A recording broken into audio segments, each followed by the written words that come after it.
आपण तुम्ही बोलणार का? तुम्ही बोलणार आधी आधी कोण बोलला? आम्ही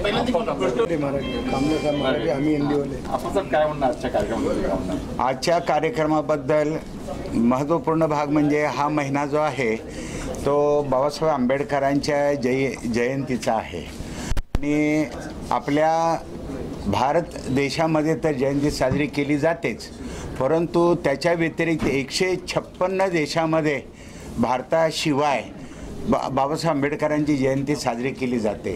ह्या गोष्टीचा आम्हाला अभिमान आहे आणि आनंद देखील आहे।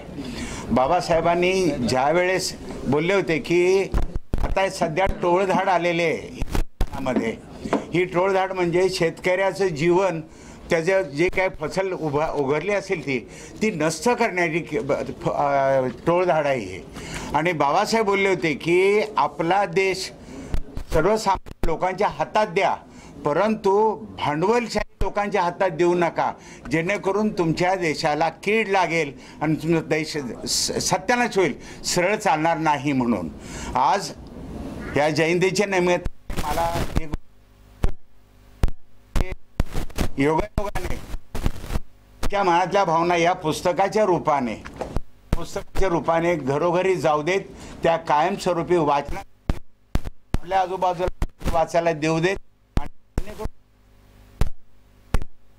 कसे दिवस काढले हे लोकांना कळू दे, यासाठी त्यांनी प्रयत्न केलेला आहे। मी लोकांना विनंती करेन की मनापासून तुम्ही कडवट व्हा आणि यामध्ये वाचन अभ्यास करून तुम्ही यातून पुढे निघून जा, तर तुमची प्रगती होईल। धन्यवाद। भारताचे निर्माते परमपूज्य बोधिसत्व डॉक्टर बाबासाहेब आंबेडकर यांची निमित्ताने आजचा जो या ठिकाणी कार्यक्रम घेतलेला आहे आणि त्या साधून प्रश्न डॉक्टर बाबासाहेब आंबेडकर हे बाबासाहेबांनी अनेक पुस्तकं लिहिली आहेत, त्यातले काही याच्यात प्रश्न आणि उत्तरं वगैरे आपल्याला दिलेले आहेत। समजून घेण्यासाठी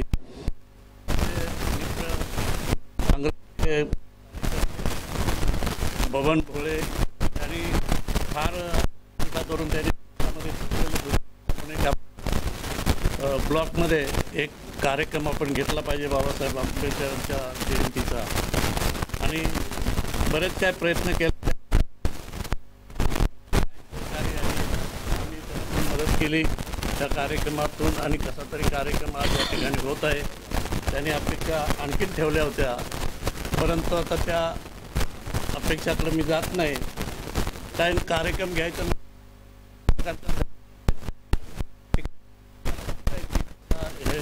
भाडं वगैरे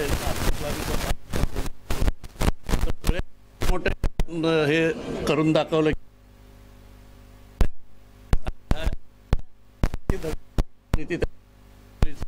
मला या ठिकाणी ती म्हणजे बरोबर होत आहे। बाबा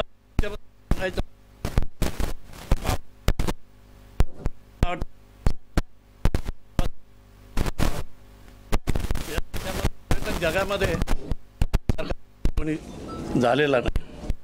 बाबा जो वर्ग आहे तुमचा, त्या वर्ग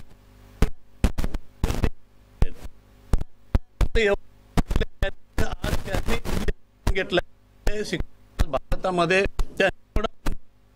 नाहीच आहे, त्यांच्या डिग्री दम लागला आणि गरीब त्यांना त्यासाठी पाण्यासाठी देवळामध्ये केलेलं आहे, अधिक नाही। बाबासाहेबांनी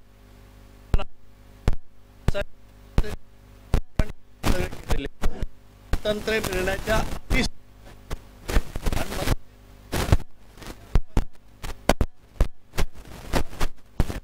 दिलेलं आहे,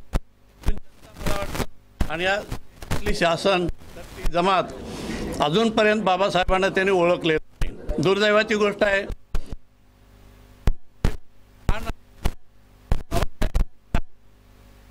काँग्रेसमध्ये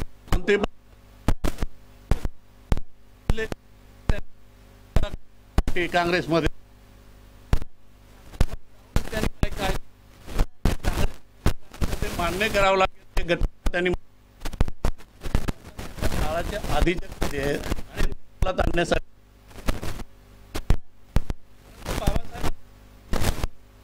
जातीवाद आज या देशामध्ये आज तर झाला.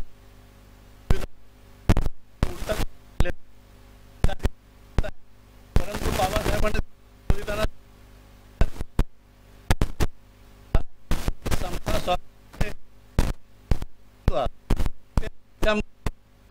विषमता वाढत चाललेली आहे आणि विषमता एवढ्या थराला जात आहे की माणसाला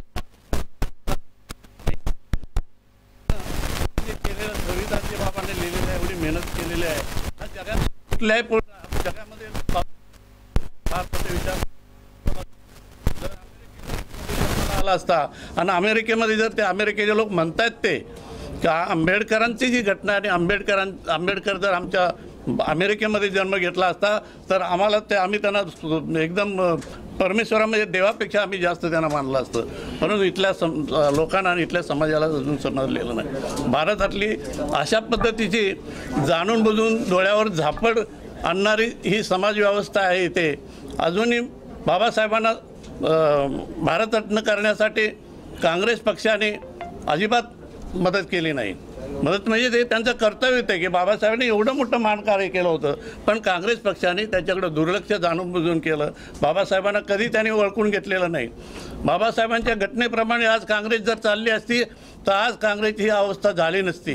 आणि म्हणून मी म्हणतो की बाबासाहेबांची संविधान आणि त्यांची जी नियमावली होती गोरगरिबांसाठी, जनतेसाठी, सर्व मानव जातीसाठी आणि त्यांना माणूस म्हणून जगण्याचा जो हक्क आहे त्या घटनेमध्ये दिलेला आहे. आणि हे एवढं चांगलं संविधान लिहिलेलं असताना जातीपातीमध्ये वीस निम्न बाकीच्या लोकांना आणि त्या ठिकाणी माणसामध्ये भांडणं लावणं आणि एवढं सगळं चाललेलं असताना सुद्धा आज आपले राज्यकर्ते कोणी त्याच्यावर बोलायला मागत नाहीत. त्याला भर घालतायत. उलट कोणी त्याच्यावर हे भाष्य करायला तयार नाही. आता ते संविधान आहे ते संविधानसुद्धा बदलायला तयार चाललेलं आहे. त्या संविधानामध्ये प्रत्येक पानावर गणपतीचा फोटो, रामाचा फोटो, फलाण्याचा फोटो. तर हा देश आहे तो सर्व जाती धर्माचा देश आहे. हा काय एका जातीचा नाही आहे. आणि एका कुठल्या तरी जातीला धरून आपण ते संविधान असं जर केलं तर या देशामध्ये फार मोठी विषमता घडेल आणि या फार मोठ्या अराजकता माजेल अशा पद्धतीचं दिसतंय पुढचं भविष्य. आणि म्हणून या पुस्तक रूपाने मला वाटतं या देशातले राज्यकर्ते यांना तरी काही सुबुद्धी दिली पाहिजे. हे सगळे ज्यांनी देश घडवला, ज्यांनी आज आपल्याला माणूस म्हणून जगण्याचा अधिकार दिला, ते जर आजच्या राज्यकर्त्यांना समजत नसेल, जातीपातीच्या राजकारणामध्ये येऊन त्यांनी लोकांमध्ये विष घालवणं हे अतिशय दुर्दैवी आहे असं मला वाटतं. त्यामुळे देशामध्ये सत्ता चालवणारे सत्ताधारी त्यांनी विचार आणि सर्व जाती समतेचा मार्ग बाबासाहेबांनी दिलेला आहे तो मानवा तर मला वाटतं या देशाचं कल्याण होईल. बाबा साहब अम्बेडकर जयंती के उपलक्ष्य में बबन भोले जी ने प्रश्नोत्तर टू समग्र मतलब बाबा साहब अम्बेडकर जी ने जो काम किया है उसका एक छोटा सा सार एक बुक के रूप में प्रस्तुत किया है जो आज यहाँ पे बांटा जा रहा है. इससे लोगों के अंदर जागरूकता पैदा होगा. इसको पढ़ेंगे और बाबा साहब अम्बेडकर के विचारों को लोगों तक पहुँचाएंगे. और ऐसा कार्यक्रम बबन भोले भाई ने किया है. बहुत अच्छा, धन्यवाद करता हूँ.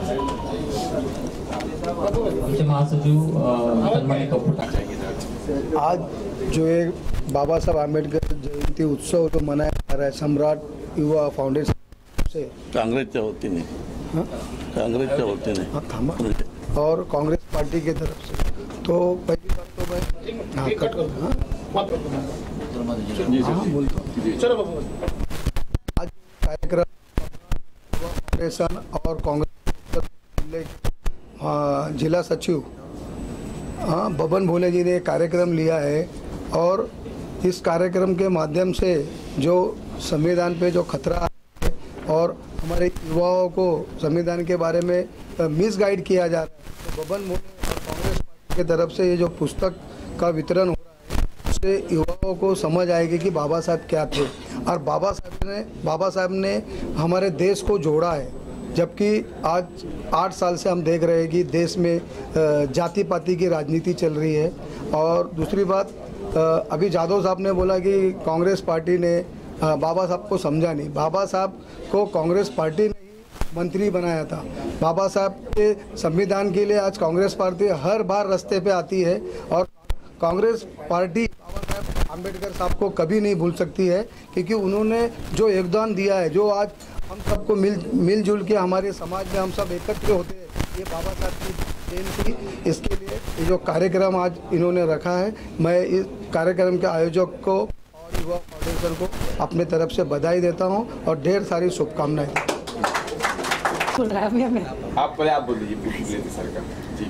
आज का जो प्रोग्राम है उत्तर मध्य जिला कांग्रेस कमेटी, जिसका आयोजन बबन मोरे जी ने किया है, उन्होंने आज बहुत अच्छे विचार रखे हैं। क्योंकि अभी बाबा साहब अम्बेडकर की जन्म शताब्दी चल रही है, ये जो पूरा महीना है उसमें हम बाबा साहब की जन्म मना रहे हैं। उन्होंने ये जो बुक का जो विमोचन किया है, ये बहुत अच्छी बात है, क्योंकि बुक के अंदर जो उनके विचार हैं आज घर घर तक जाएंगे और लोगों को उसका महत्व समझ में आएगा। आजकल के जो युवा हैं, आजकल के जो लोग हैं, उनको क्या है, इतना ज्ञान नहीं है। तो बबन मोरे साहब ने बहुत अच्छी बात की कि ये जो पुस्तक जो घर घर में पहुंचा रहे हैं, आज इतने लोगों को बांट रहे हैं, कम से कम 400-500 प्रति बांटी जा रही है।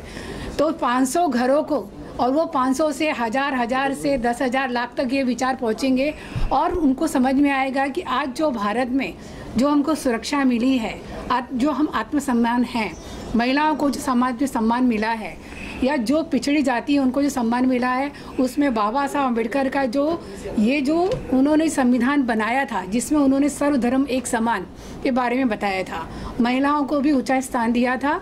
इसके लिए मैं बबन मोरे जी का बहुत बहुत शुक्रिया अदा करती हूँ कि उन्होंने बहुत अच्छा कार्य किया है। इसके लिए धन्यवाद। जय भीम, जय महाराष्ट्र।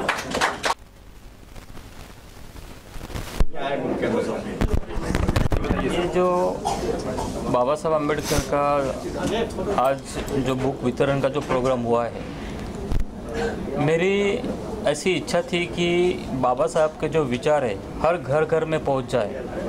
और बाबा साहब ने संविधान जो बनाया है, उसके साथ साथ उनकी जो जीवनी है, बाबा साहब ने बचपन से लेके अपने लास्ट अंतकाल तक जो संघर्ष किया है, और जो भी इस चीज़ में, इस बुक में है लिखा हुआ है, ये बहुत अनमोल बुक है। और ये मैं चाहता हूँ कि हर घर में जाए और समाज के हर युवा तरुण इस बुक को पढ़े और बाबा साहब के विचारों पर चले। ये संविधान अपना एक अधिकार उन्होंने, जो बाबा साहब ने हमको दिया है, कि पढ़ने से आदमी की हैसियत बदलती है। ये बाबा साहब अम्बेडकर हम पढ़ के समझ सकते हैं, और वो हिसाब से मेरे मन में आया कि ये बुक हर घर में जाना चाहिए। बाबा साहब की जयंती के अवसर पर ये मैंने प्रयत्न किया। आपने लिखा प्रश्न उत्तर पढ़ा, लिखा प्रश्न किस प्रश्न? बाबा साहब का जो ज्ञान भंडार है वो बहुत बड़ा है। उनकी खुद की बड़ी लाइब्रेरी है और उसको पढ़ना बहुत कम लोग पढ़ते हैं, और वो भी फेल होते, क्योंकि इतना बड़ा भंडार पढ़ना बहुत इम्पॉसिबल है। तो मुझे लगा कि आपकी छोटे छोटे क्वेश्चन आंसर्स में मिलती है, या सवाल जवाब से मिलती है, तो उस ये बुक में है। जैसे कि एक बहुत इम्पोर्टेंट क्वेश्चन है, आज हम लोगों ने जो रिजर्व बैंक की स्थापना, आप देखते हैं कि हमारी रिजर्व बैंक इतनी बड़ी हुई है, आज $3 ट्रिलियन की रिजर्व बैंक हुई है। उसकी स्थापना बाबा साहब ने 1 अप्रैल 1935 को की थी। वो बहुत बड़ी बात है और बहुत बड़ी अहमियत है हमारे लिए और हमारे देश के लिए।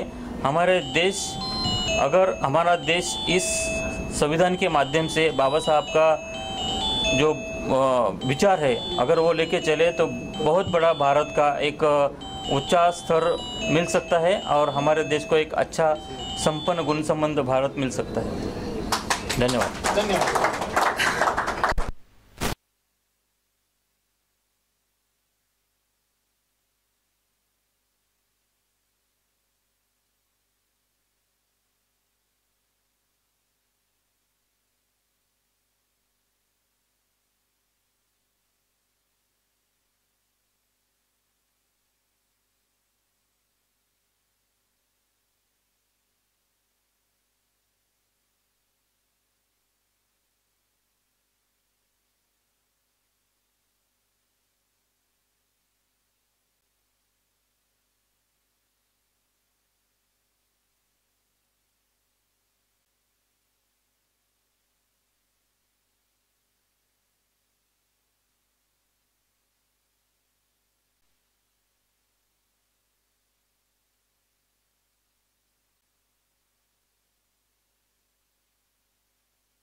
शिवाजी महाराज, महात्मा ज्योतिबा फुले, शाहू महाराज, भारतरत्न डॉक्टर बाबासाहेब आंबेडकर, साहित्यरत्न अण्णाभाऊ साठे या सर्वांच्या स्मृतीस मी प्रथम अभिवादन करतो. मंचपावर उपस्थित सर्व मान्यवर आमचे काँग्रेसचे नेते पप्पू ठाकूरजी, या जिल्ह्याची एससीचे अध्यक्ष फकीरराव खांडेजी व माझ्यासोबत आलेले जयवंत लोखंडेजी, आपण सर्वांनी जो बाबासाहेबांची करण्याचा जो काळ आहे आता, कोण भोंग्याहून भांडताय, कोण हनुमान चालीसाहून भांडताय, या सर्व वादांना एकच उपाय आहे की बाबासाहेबांनी दिलेलं संविधान. तर संविधान जो वाचेल आणि संविधानाचा जो जागर करेल तर ह्या अशा नको त्या प्रश्नांमध्ये माणूस गुंतून राहणार नाही. तर आपण या सर्वांसाठी बाबासाहेबांचं हे ज्ञान, हे समग्र आपण हे पुस्तक प्रकाशित केलेलं ते आणि संविधान, या सर्वांनी आपण ढाल बनून आपण या सगळ्या जातीवादी शक्तींचा विरोध केला पाहिजे. आणि आपण सर्वांनी एक समतेचा, ममतेचा आणि जो अहिंसक मार्ग आहे गौतम बुद्धाचा, तो स्वीकारून आपण हे सगळ्यांनी शांततेच्या मार्गाने चाललं पाहिजे. एवढंच नाही म्हणून मला बोलवलं, मला बोलण्याची संधी दिली तर आपल्याचे आभार.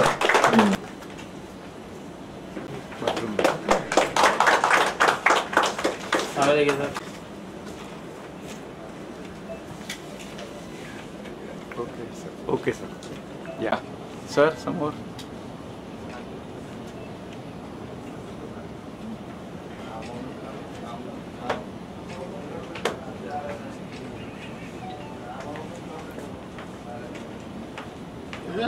Okay sir, thank you.